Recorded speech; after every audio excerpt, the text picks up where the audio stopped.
பிரதமர் நரேந்திர மோடி அவர்களுடைய ஆட்சி வந்ததற்கு பின்பாக நாடு முழுவதும் மாறி வரும் கால சூழ்நிலைக்கு ஏற்ப உலகளவில் நிலவிக் கொண்டிருக்கக்கூடிய சவால்களுக்கு ஏற்ப நம்முடைய குழந்தைகளுக்கு, வருங்கால தலைமுறைக்கு ஒரு புதிய கல்விக் கொள்கை உருவாக்கப்பட வேண்டும் என்பதற்காக ஏற்படுத்தியதுதான் புதிய கல்விக் கொள்கை. இந்த புதிய கல்விக் கொள்கையை ஏதோ பாரதிய ஜனதா கட்சி அவங்களோட கட்சி மட்டத்தில் முடிவு செய்து அமல்படுத்தப்படவில்லை.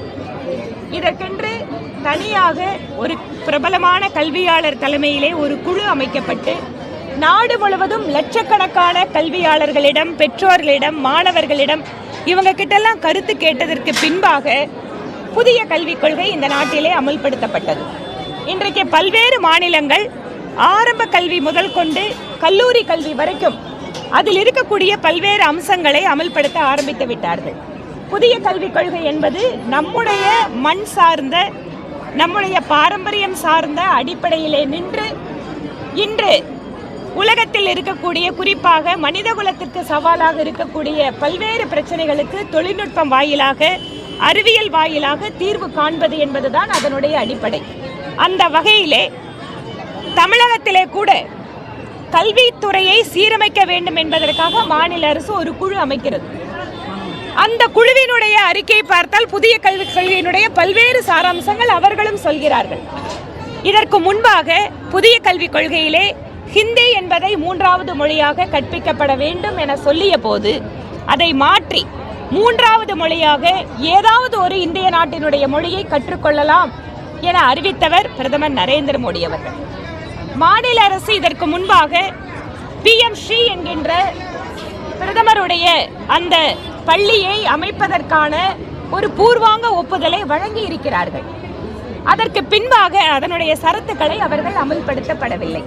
அதனால் இந்த திட்டத்திற்காக ஒதுக்கப்பட்ட நிதி என்பது இது ஏதோ தமிழகம் மட்டுமல்ல, பல்வேறு மாநிலங்களில் மத்திய அரசினுடைய திட்டங்கள் செயல்படுத்தப்படாத போது அந்த குறிப்பிட்ட மாநிலத்திற்கான தொகை என்பது மற்ற மாநிலங்களுக்கு கொடுக்கப்படும். அது கல்வி மட்டுமல்ல. இந்த இடத்துல தமிழக அரசு ஏற்கனவே ஒத்துக்கொண்ட PM ஸ்ரீ பள்ளிகளுக்கான அந்த திட்டத்தை நிறைவேற்ற காரணத்தால நம்முடைய மத்திய மனிதவளத்துறை அமைச்சர் இது தொடர்பாக அவர் பதில் அளிச்சிருக்கார். அதற்கு பின்பாக வழக்கமாக திராவிட முன்னேற்ற கழகம் மொழி ரீதியாக, பிரிவினை ரீதியாக ஆட்சி அதிகாரத்தை அனுபவிக்கின்ற கட்சி. அவர்களுடைய பாரம்பரியமே எப்படின்னு கேட்டீங்கன்னா, ஹிந்தி எதிர்ப்பு போராட்டம் அல்லது தமிழகத்தை தனியாக ஒரு ஐடென்டிட்டியோட, இந்திய நாட்டினோட தேசியத்தோடு சேரவிடாமல் தடுப்பதற்கான அரசியல் என்றுதான் அவர்களுடைய பாரம்பரியமே இருக்கிறது. அதனால் இப்போதும் அவர்களுடைய வழக்கமான பாணியில ஹிந்தியை கத்துக்க சொல்றாங்க, ஹிந்தி மொழியை அங்க மேல திணிக்கிறாங்கன்னு ஒரு பொய் பிரச்சாரத்தை மேற்கொண்டு வருகிறார்கள். ஏற்கனவே மாநில அரசு ஒத்துக்கொண்ட அந்த ஒப்புதல் கடிதத்தின் அடிப்படையில் நீங்கள் நடந்து கொள்ளாததால் இந்த கல்வி திட்டத்திற்கான நிதி என்பது தமிழகத்திற்கு கிடைக்கப்பெறவில்லை. 3வது மொழியாக ஹிந்தியை தான் கற்றுக்கொள்ள வேண்டும் என்பது தவறு. இதோ இப்ப பார்டர்ல நின்றுட்டு இருக்கோம், ஆந்திராவோட பார்டர். இங்க இருக்கக்கூடிய இதோ என்னை சுற்றி இருக்கிறவங்களுக்கு எல்லாத்துக்கும் நிறைய பேருக்கு தெலுங்கு தான் தாய்மொழி. 3வது மொழியாக தெலுங்கு கத்துக்கலாம், கன்னடத்தை கத்துக்கலாம், மலையாளத்தை கத்துக்கலாம், சவுத் இந்தியன் மொழிகள். குழந்தைகளுக்கு எந்த ஒரு மொழியை திணிப்பதை தாண்டி அவர்களுக்கான வாய்ப்புகளை கொடுக்க வேண்டும் என்பதுதான் பாரதிய ஜனதா கட்சியினுடைய நிலைப்பாடு. இதற்கு முன்பாக கூட நாங்கள் பல்வேறு முறை இதை பற்றி குறிப்பிட்டிருக்கிறோம். தமிழகம் மட்டும்தான் இருமொழி கொள்கையை அமல்படுத்துகின்ற மாநிலம் என்று சொல்லிக் கொண்டிருக்கிறார்கள். ஆனால் உண்மையில் என்ன? இந்த மாநிலத்தில் 2 மொழி மட்டும்தான் குழந்தைங்க படிக்கிறாங்களா? இல்லை. CBSE ஸ்கூலில் போய் பாருங்க, இல்லை மற்ற பள்ளிகளில், பிரைவேட் பள்ளிகளில் போய் பாருங்க. பணம் அதிகமாக லட்சக்கணக்கில் கட்டி படிக்கிற குழந்தைங்க 3 மொழியை கற்றுக்கொள்கிறார்கள். எங்களுடைய கேள்வி என்னன்னா, இருமொழி கொள்கை என்பது பணக்கார குழந்தைகளுக்கு மட்டும் அது மாறி அவர்களுக்கு வசதி இருக்கின்ற பொழுது 3வது மொழியை கற்றுக்கொள்ள முடியும் என்றால், ஏழை கிராமப்புற அரசு பள்ளி மாணவர்களை மட்டும் ஏன் நீங்கள் வஞ்சிக்கிறீர்கள்? ஏன் அந்த குழந்தைகளுக்கு இன்னொரு வாய்ப்பை கொடுக்க மாட்டேங்கிறீங்க? இந்த மாநிலத்தில் எல்லா இடத்துலையும் இருமொழி கொள்கைனா நாங்கள் ஒத்துக்கிறோம். ஆனால் வசதி படைத்த குழந்தைகளுக்கெல்லாம் 3வது ஒரு மொழி கிடைக்கும், வசதி இல்லாத அரசாங்க பள்ளிக்கூட குழந்தைகளுக்கு கிடைக்காது என்றால் அது சமூக அநீதி என்று நாங்கள் நினைக்கிறோம். மூணாவதா ஒரு மொழி கத்துக்கிறதுனால என்ன பயன்னு நீங்க சொல்ல வரீங்க? அதாவது ஒரு மொழி என்பது நாம வெறுமனே வேலை வாய்ப்பு சம்பந்தப்பட்டது மட்டும் இல்லை. இந்திய நாடு மாதிரி பல்வேறு மொழிகளை பேசுகின்ற ஒரு நாட்டிற்கு மூன்றாவது மொழி என்பது ஒரு தொடர்பு மொழியாக இருக்கும்.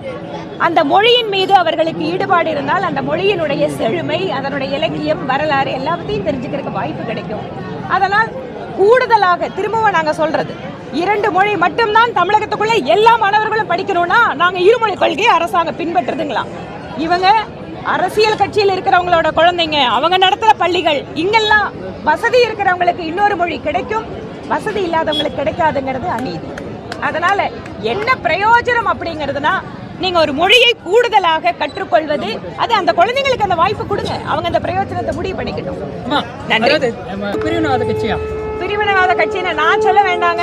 அவங்க ஆரம்ப காலகட்டத்தில இருந்து திமுகவோட அறிக்கை எடுத்து பாருங்க, அது பிரிவினைவாத கட்சி இல்லாம வேற எந்த கட்சி? ஏன்னா நீட் கொண்டு வரும்போது அதுல எக்ஸாம் எழுதுறதுக்கு குறிப்பிட்ட மொழிகள் தான் இருந்தது, ஆங்கிலம், ஹிந்தி தான் இருந்தது. பிரதமர் நரேந்திர மோடி அவர்கள் தான் அவங்களோட பிராந்திய மொழிகளில் கூட நீட்டை கொண்டு வர எழுத முடியும் அப்படிங்கறத கொண்டு வந்தாரு. இன்னைக்கு நம்ம தாய்மொழியில கூட நீட் எழுதலாம். ரெண்டாவது, நீங்க அந்த கேள்வியில் இருக்கிற விஷயம் 7.5% இடஒதுக்கீடுல வரக்கூடிய அரசு பள்ளி மாணவர்கள்ல கட் ஆஃப் அதிகமாகுதுன்னு சொல்றீங்க.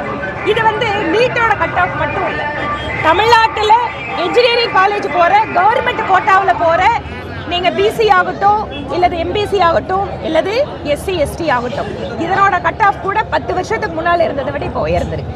இன்னைக்கு இந்த காலத்தோட சூழல் மாறி வந்துட்டு இருக்கு. அதனால நீட்டுக்கு மட்டுமே அது இல்லை, அது எல்லாவற்றுக்கும் பொருந்தமான ஒரு விஷயம். எனக்கு ஒரே ஒரு கேள்விதான். அறநிலைத்துறை அமைச்சர் அவர்கள் திருப்பரங்குன்றம் மலையை சிக்கந்தர் மலை என்று கூறுவதை ஒத்துக்கொள்கிறாரா? அவர் அதுக்கு தெளிவா பதில் சொல்லட்டும். அப்புறம் சங்கி வராங்களா, மங்கி வராங்களான்னு அப்புறம் பார்க்கலாம்.